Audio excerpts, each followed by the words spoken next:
In continuation of the last video, this is the waste, the boot of the vehicle to be dropped here.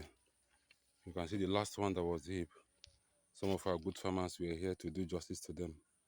So I'm adding more to them so that they can easily use it in their farm as natural manure. So whenever you have such challenges, because you know that waste disposal in farming is a serious challenge. So what you do is to bag them. If farmers refuse to come to your farm to pick them, take it closer to them so that they can easily use it to drop in their farm.